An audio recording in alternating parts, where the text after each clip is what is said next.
Hello! Today I talk to you about the future of Bogota. I have the predictions and only time will tell if they will come to pass. Number 1.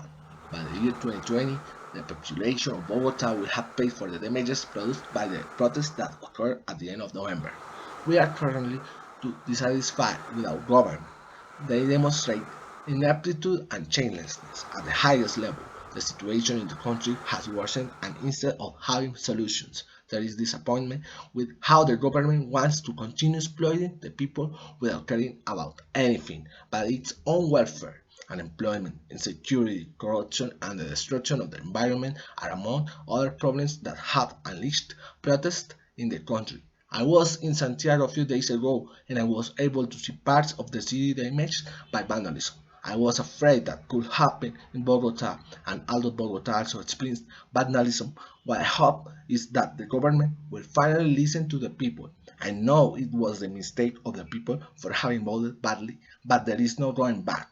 So that's how we got to the current situation, and now the consequence of vandalism will have to be paid.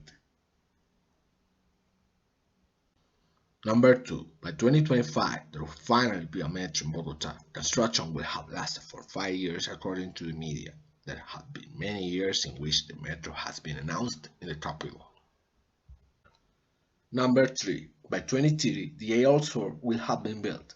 I traveled frequently with my parents as a child, and I must confess that one of the statements that I remember most was that the highway from the south entrance to Bogota was the worst nightmare that could be lived because of the traffic there where you could get stuck for a long time.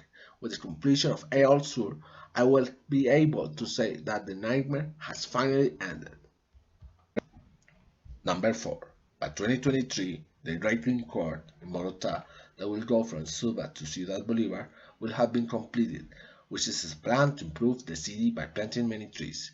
In recent years, Bogota has suffered some of the greatest environmental degradation that I have seen, as many trees have been cut down and most of the new buses purchased by the city are not electric. The city will need to recover from time lost on important environmental issues during the previous mayor's term in office. Number 5. In the next 4 years, bullfighting in Bogota definitely will have been eliminated. One of the proposals of the new mayor is to prohibit bullfighting, so in the next 4 years she will end up barbarism that has continued for the last 4 years. Number 6. By 2024, the city will have been working on the second metro line for 4 years. Once the contract has been signed, the new mayor will plan for the second metro line. Number 7.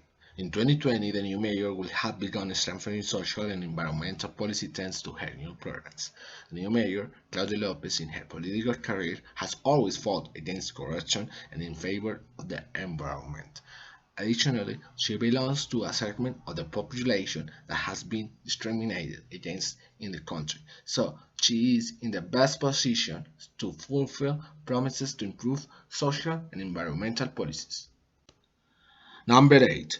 Beginning in 2020, the city will have started implementing citizen culture in Bogota, an initiative that has been influenced by former Mayor Antanas Mocus. Antanas is a respectable politician who was already in the mayor's office of Bogota and did an impeccable job at the level of citizen culture. Thanks to its alliance with Claudia Lopez, the citizen culture that has been forgotten in recent years can be resumed. Number 9. The first step that Claudia Lopez will take on January 1st after taking office will be to convene the Security Council and develop a plan to catch the criminals. Thus, by 2024, the crime rate in the city will have been decreasing since the start of 2020. The crime rate has increased in the country due to high unemployment and inequality. Claudia Lopez needs to take the necessary actions to reduce this. Number 10. In 2020, the elected mayor of Bogota, Claudia Lopez Hernandez, will have begun establishing a territorial organization plan (TOT). The last mayor's office left disasters in the city like leaving a soccer field with trees in the arches. The TOT of the last mayor's office should undoubtedly be reviewed by Claudia Lopez. She will lead the process by which mistakes, such as those committed by the previous mayor, can be corrected.